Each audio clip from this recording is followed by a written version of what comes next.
आज हम business study में मनी मार्केट के अंदर लास्ट पॉइंट करने जा रहे हैं कॉमर्शियल बिल।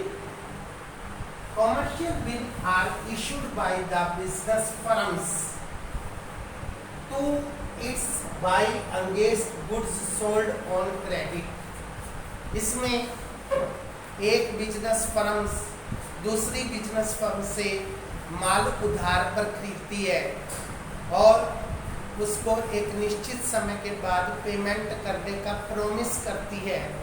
उससे हम लोग एक रिटर्न में डॉक्यूमेंट्स प्रोवाइड करवाते हैं, उसको हम बिल ऑफ एक्सचेंज कहते हैं।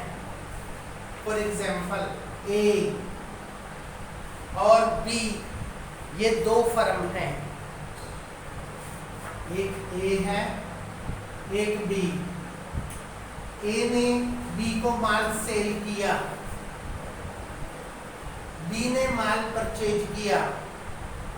ए बी के ऊपर एक बिल लिखेगा, ए को हम कहेंगे ड्रॉवर। बी इस बिल को एक्सेप्ट करके ए को वापस करता है। इट मीन्स बी ने प्रॉमिस किया कि मैं इस बिल की पेमेंट 3 महीने बाद, 2 महीने बाद, 1 महीने बाद करूंगा, जिसका मैं माल ले चुका हूं। इस बात का प्रॉमिस करता है। अब ये बिल मिस्टर ए के पास आ गया तो मिस्टर ए के लिए ये कहलाएगा बी आर और मिस्टर बी के लिए कहलाएगा बी पी। मिस्टर ए के लिए इट्स द करंट असेस्ट, उसको एक निश्चित समय के बाद पैसा मिलेगा। और मिस्टर बी के लिए ये कहलाएगी करंट लायबिलिटीज, उसको इस समय के बाद पेमेंट करनी है। अब मिस्टर ए इस बिल को मैच्योर डेट तक अपने पास रख सकता है। मैच्योर डेट पर फिर उसे पैसे मिलेंगे। अगर उसे भी समय से पहले पैसे की जरूरत है तो वो इस बिल को बैंक से डिस्काउंट करवा सकता है। बैंक डिस्काउंट काटने के बाद मिस्टर ए को पैसे प्रोवाइड कर देगा। It is the short term loan which is provided by bank to mister A.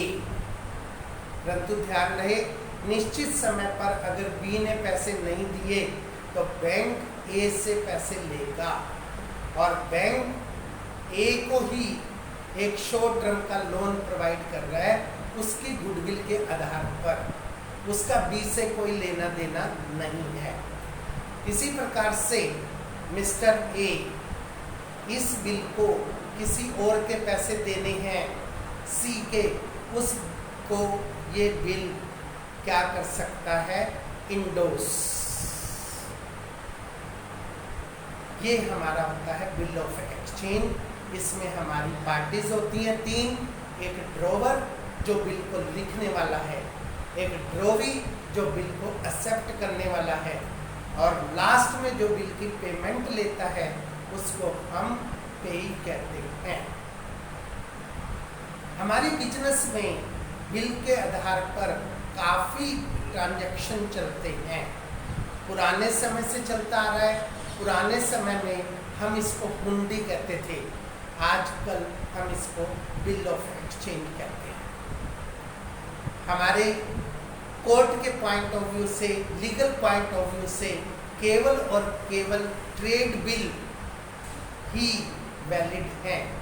Accommodation bill होता है जब हम किसी की सहायता के लिए बिल लिखते हैं या एक्सेप्ट करते हैं। और ट्रेड बिल के अंदर माल का होना, माल का बेचना, माल का खरीदना, उसके बदले में बिल का एक्सेप्ट करना, उसके बदले में बिल को देना, ये आता है हमारा ट्रेड बिल। ट्रेड बिल ही हमारे वैलिड माने जाते हैं, क्योंकि अगर निश्चित समय पर ड्रॉवी उसकी पेमेंट नहीं करता है तो ड्रॉवर उस पर केस कर सकता है, केवल in the case of trade bill. These are the commercial bill इसी के साथ आपकी मनी मार्केट के सारे इंस्ट्रूमेंट्स पूरे हो गए। इन पर आपका क्वेश्चन जरूर आता है। That's all.